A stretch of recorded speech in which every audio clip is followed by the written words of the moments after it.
vous remercie. Vous me permettrez ce petit écart, mais même si on se voit souvent, je n'ai pas souvent l'occasion de débattre avec Sylvie Schmitt. Donc ça concerne bien les écoles élémentaires, mais pas le ticket de transport. Mais globalement, je reste dans le thème, je vous rassure, puisque je parle bien du soutien de la ville à nos écoles.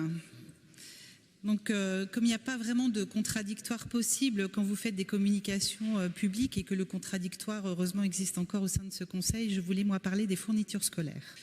Nous avions échangé rapidement au mois de juillet sur ce sujet et beaucoup de communication a été faite dans la presse, je veux dire, des communications publiques sur la soi-disant gratuité des fournitures scolaires cet été et à la rentrée. Il n'est pas précisé dans ces communications que ce kit de fourniture n'est pas gratuit. Il est financé par le budget déjà alloué aux écoles de la ville. Il vient en fait amputer leur crédit de financement de fournitures pédagogiques et vous n'avez financé en fait qu'un complément de 2 € pour l'éco-responsabilité de ce panier de fournitures. Ce kit est donc tout sauf offert et vous avez fait cet été et à la rentrée une communication à outrance sur une mesure qui en fait est tout sauf une mesure de solidarité et tout sauf une mesure d'équité si chère à vos yeux d'habitude.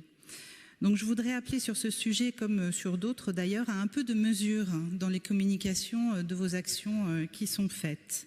Il va falloir par ailleurs compenser ce manque de budget pour les écoles pour leurs propres fournitures et de fait, je souhaitais vous alerter sur de nombreux retours que nous avons de la part des écoles où le budget en fait vient à manquer. Certaines fournitures sont également en manque.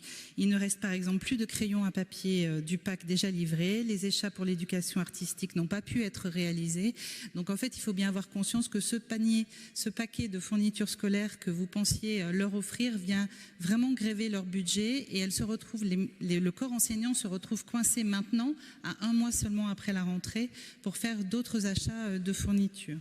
Donc voilà, je voulais attirer votre attention sur ce point. Ça me semble important tant au niveau de la communication que vous faites de vos actions que surtout si vous envisagez d'étendre cette mesure aux autres classes des écoles primaires. Merci.